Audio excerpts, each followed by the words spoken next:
Great Day Live. You know, women and men have the same opportunities for saving, investing, and borrowing, the same investments, and they are subject to the same rules.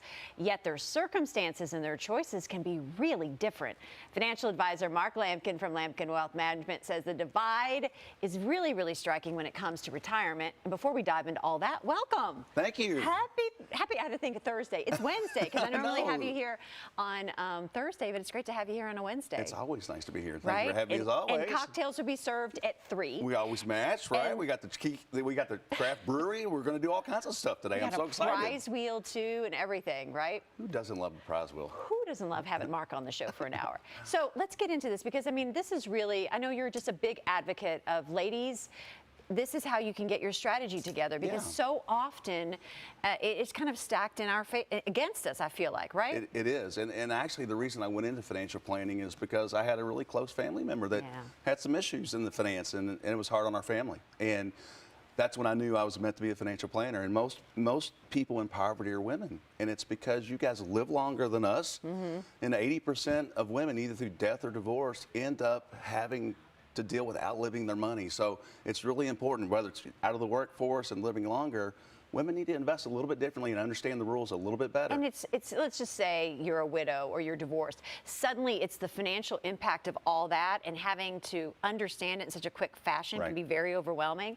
Talk a little bit about like spousal IRA. What is that? You know, most folks don't even realize if they're a stay-at-home mom or stay-at-home dad, you can actually, even if you don't have earned income, if your spouse does, you can still put $6,000 a year into that IRA, that spousal IRA.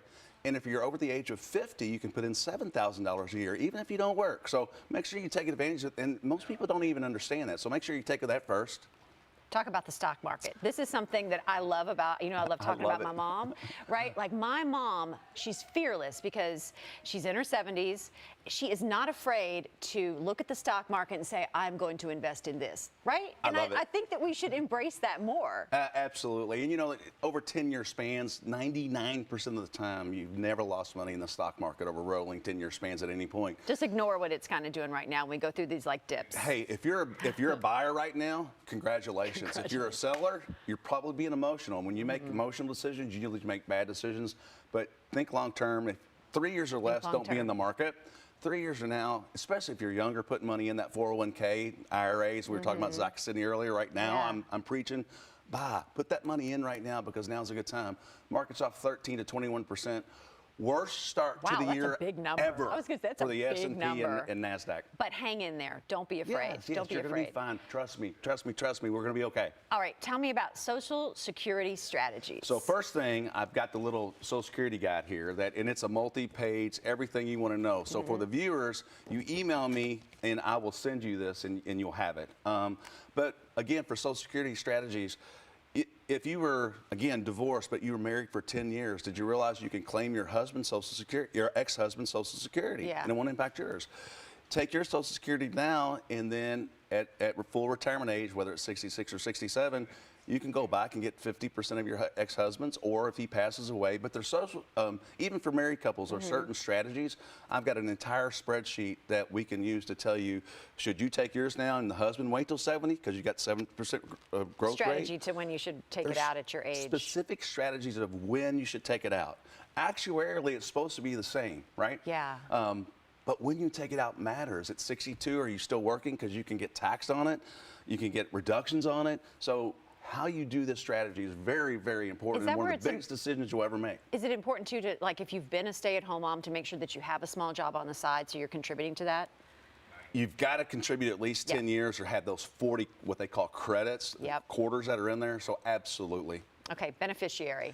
I can't tell you how many times beneficiaries have changed, and I check beneficiaries for every person that comes in, and it's amazing to me how many ex-wives, ex-husbands, deceased parents, update those beneficiaries every January. Use that as a time to start the new year and update those beneficiaries, because the worst thing that can happen, someone passes away and you think you're getting this for your retirement and you don't, because of a clerical error. Okay, put on your attorney hat here. So what if you're getting divorced? Can you make sure that you're also getting support is, look at you. Yeah, I hate these questions. Advice I from Mark know, Lamkin. but He's also an attorney. 50% over are going to be divorced, and actually through the pandemic, divorce rates actually went up. No, right?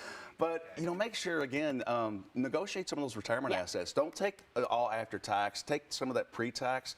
Not everything pre-tax, but get some of that retirement, because you're limited on what you can put in each year. So if you go through that divorce, make sure you get some of those retirement assets. Compound interest, right? I'm going to rename this segment Getting My Money. I'm getting mine. I'm getting my money. Mark, love catching up with you. Stick around. So much fun we're going to get into. So if you are interested in getting more information or scheduling your first visit with Mark Lamkin, head on over to lamkinwealth.com or just give him a call at 690-6764.